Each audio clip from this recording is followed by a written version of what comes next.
Hi guys, welcome back to my channel. If you're new here, my name is Roha and you are very welcome. In today's video, I'll be sharing with you guys some very important information for people that are traveling as tourists. Now, the reason why I've decided to do this video today is because over the years that I've lived in Malaysia, I've heard the same sort of complaints from different travelers from Namibia.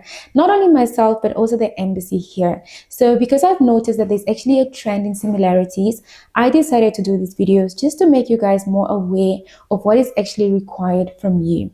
So today, I will basically share with you guys 7 useful tips or basic requirements that I feel are very important for you to take note of. Now, before we get into those 7 requirements, I'm first of all going to talk about just what you need to do before you travel.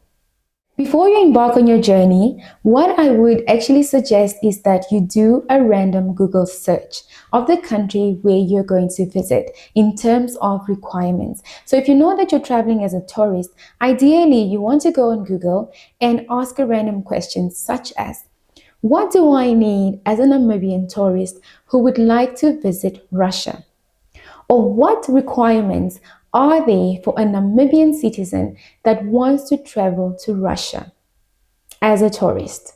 So what you're going to get is basically some general data, some general information on what is required of you. But obviously, you might still question whether this is really all you need. In that case, the second thing that you can do is contact the embassy. You can simply call the Russian embassy or you can send them an email. And please just be very direct in your email. Let them know who you are, where you're from, and what your question is. So for example, hi, I'm Roha, I'm a Namibian citizen, and I would like to visit Russia as a tourist. What do I need, or what are the requirements for me to visit Russia? Simple as that, straight to the point.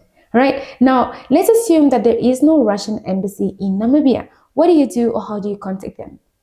Ideally, you can actually contact any Russian embassy in any country, and they might actually be able to refer you to the correct consulate or embassy that is closest to you, or they might just give you the answers that you're looking for. All right, so let's get into the 7 basic requirements that I believe are very important, and also the ones that we've noticed that Namibians always miss. Now, I don't know whether they miss them because they don't know, or whether they forget, or maybe they just really didn't know about it, right? Okay, so we're going to look at the requirements in the following order. Number 1, visa. Number 2, passport expiry date. 3, finance. 4, accommodation. 5, luggage. 6, safety. And 7, return ticket. First and foremost, always make sure that you have the correct visa for the country you are visiting. And if you do not need a visa, make sure you cross-check with the embassy that that is indeed still the case. 2, let us go to the very most important part of today's video, your passport expiry date. Guys, so many travelers miss this, and we even had this case in December 2022. I don't know why, but guys, it is a rule of thumb. If your passport expires in less than 6 months, you are not allowed to enter any country. Even if you're a student, right? This I know from Malaysia. This is the Malaysian education system. If your passport has less than 6 months, you will not be able to renew your visa as a student. Now, the same thing applies to travelers or tourists. If your passport expires in less than 6 months, basically you're not allowed. Not even the embassy can help you. I can't help you. Your friends can't help you. Your connections can't help you. The airport immigration staff cannot do anything for you. The only thing they can do for you is send you back to your country, unfortunately. So always make sure that on your passport data page, there are several information, right? So there is your issue date, when your passport was issued, and then there's a passport expiry date, when your passport expires. Make sure that your passport does not expire in less than 6 months. That is very important. And if it does, it's actually better for you to make a new passport before you travel to avoid any unforeseen circumstances. Three, let's go to finance. Finance is also very important, and I know so many people that face issues with finance.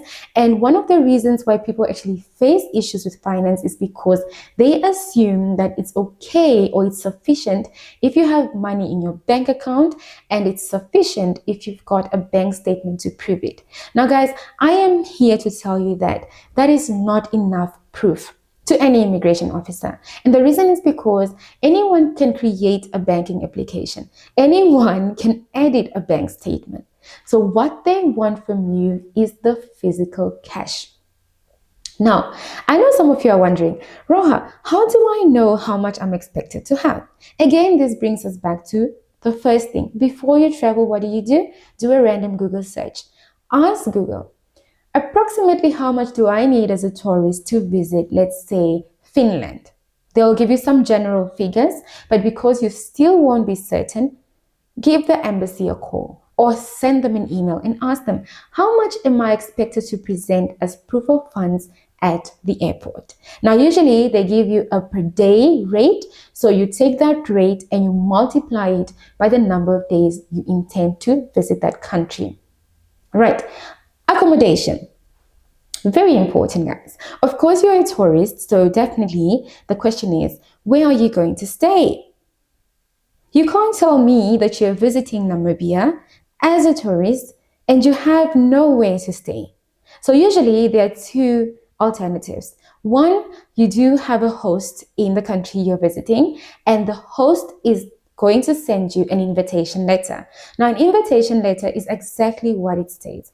I'm inviting you to stay with me during your visit. So your host needs to write a letter to you, and they need to state that they are inviting you to stay in their home, and they need to provide their personal information as well, such as where they work or where they study, their address, their telephone number, their passport number, and then they also need to include your information, such as when you're traveling, when you're living, who you are, what your passport number is, and where you're from. Very important. Okay. And then the second option is obviously maybe you're going to stay in a hotel or a hostel. So you need to have the proof of the hotel booking or the hostel booking, right? Don't be that person who gets to the airport and you are still searching for where the proof is. Be very organized, guys.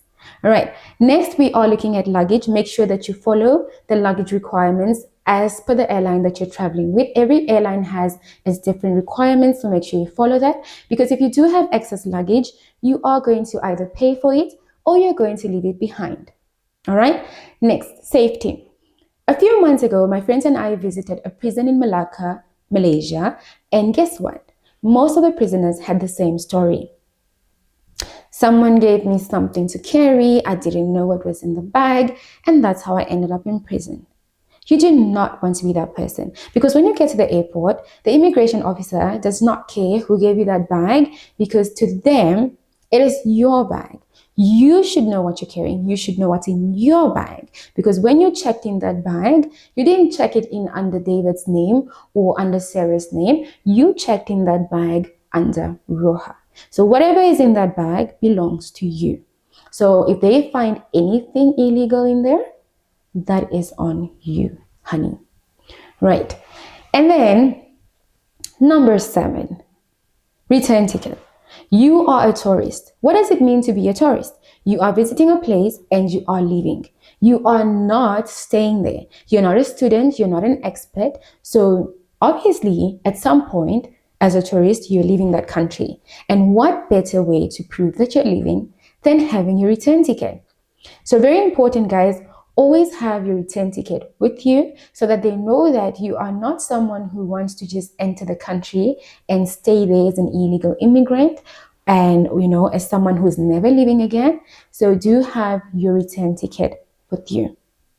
All right, so these are my top 7 tips that could actually help my fellow Namibians and probably just other tourists in general, because these are among the most common questions at any immigration point. They will ask you about your visa. They will check your passport expiry date. They'll ask you about your finances. They'll ask you about your accommodation. Where are you going to stay? Your luggage will be checked in your country of origin, and take care of your safety. Safety-wise, take care of yourself. And other than that, there might still be other basic requirements or other useful tips that you guys can share. So if I've left out anything, or if there's something that you guys feel is very important for tourists and travelers, drop it below and help other people know what it is that they need to have to be prepared in terms of traveling. Okay, so guys, I hope this video was very useful and helpful to you guys, and I hope that you learned something. If you like this video, give it a thumbs up, and don't forget to like, comment, share, and subscribe to my channel. And I'll see you guys in the next video. Ciao.